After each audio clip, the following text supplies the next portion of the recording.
చాలా మందికి అపోహ ఉంది ఏంటంటే ఈ రోజుల్లో అసలు నార్మల్ డెలివరీ చేయట్లేదు, అందరికీ సిజేరియనే పడుతుంది అని చెప్పి. Hello all, good evening. This is Dr. Neerja, gynecologist and obstetrician.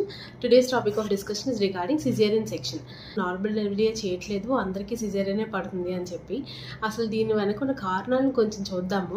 Caesarean section అనేది అంత ఈజీ కాదండి. అంటే యాజ్ డాక్టర్స్ మాకు కూడా కొన్నిసార్లు డిఫికల్టీస్ ఉంటాయి.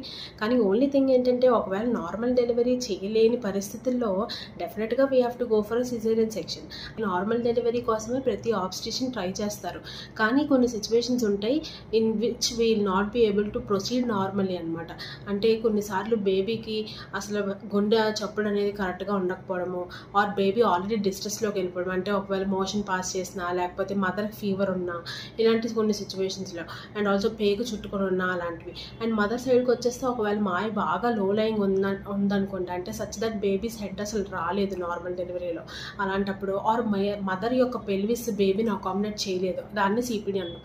అలాంటి సిచ్యువేషన్స్, ఆర్ మదర్ చాలా హై బీపీ ఉండడము, ఆర్ బేబీకి రక్త ప్రసరణ తక్కువగా వెళ్ళడం, ఇలా కొన్ని ఇండికేషన్స్ ఉంటాయన్నమాట. ఇలాంటి సిచ్యువేషన్స్లోనే మనము సిజేరియన్ సెక్షన్కి అనేది డెఫినెట్గా వెళ్ళాల్సి ఉంటుంది.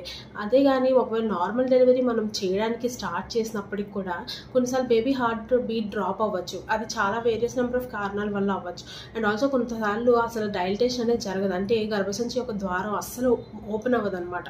సో ఇలాంటి సిచ్యువేషన్స్లో మనకున్న ఆల్టర్నేటివ్ మెథడ్ ఆఫ్ డెలివరీ వచ్చే సిజేరియన్ సెక్షన్. అంతేగాని ప్రతి కేసు సిజేరియన్ సెక్షన్కి వెళ్తుంది అనుకోవడం చాలా అపోహ. ఏమైనా డౌట్స్ ఉంటే please do comment down, I will be more than happy to help.